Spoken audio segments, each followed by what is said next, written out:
Shalom peuple de Dieu, je vous salue dans le nom précieux et glorieux de notre Seigneur Jésus.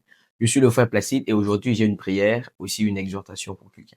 Alors je vais vous proposer un texte de la Bible, Galates chapitre 5 verset 7, la Bible déclare: Vous croyez bien, qui vous a arrêté pour vous empêcher d'obéir à la vérité.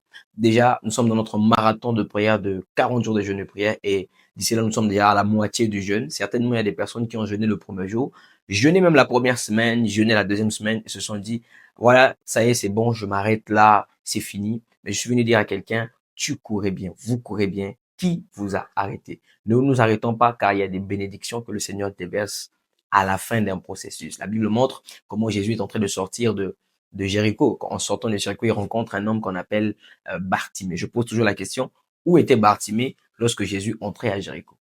Je pose toujours la question, où était Bartimée lorsque Jésus entrait à Jéricho? Mais certainement, le Seigneur avait prévu visiter Bartimée, non pas en entrant à Jéricho, mais en sortant à Jéricho. Certainement, en sortant de ce programme, si tu tiens bon, le Seigneur sera en train de te visiter. La Bible déclare, c'est une promesse dont le temps est déjà fixé. Ça veut dire qu'il y a des personnes dont votre bénédiction se trouve au 39e jour. Alors, si tu arrives jusqu'au 30, fais un effort de continuer à jeûner, de continuer à prier, le Seigneur nous fera énormément de bien.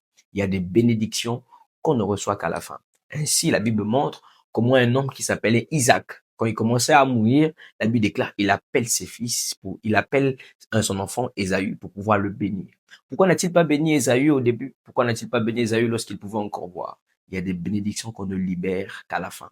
Et certainement, Alpha, il y a une bénédiction que le Seigneur a prévue, donner à quelqu'un une visitation extraordinaire venant de sa part, une visitation divine, mais seulement tenons bon jusqu'à la fin. Jésus partant, il dit aux disciples, quand je reviendrai, trouverai-je encore la foi? Pourquoi? La foi du départ est importante, mais la foi du départ n'intimide pas Dieu. C'est la foi qu'il trouve à la fin. Allons jusqu'au bout avec ce programme, ne nous relâchons pas, tenons ferme, venons avec foi, prions chaque jour, comme si c'était le dernier jour que nous sommes en train de prier et le Seigneur nous fera énormément de bien. Donc, ma prière, c'est que tu ne puisses pas t'arrêter. Mon exhortation, c'est que tu ne puisses pas t'arrêter. Alléluia, que Dieu nous bénisse abondamment. C'était Placide. Merci.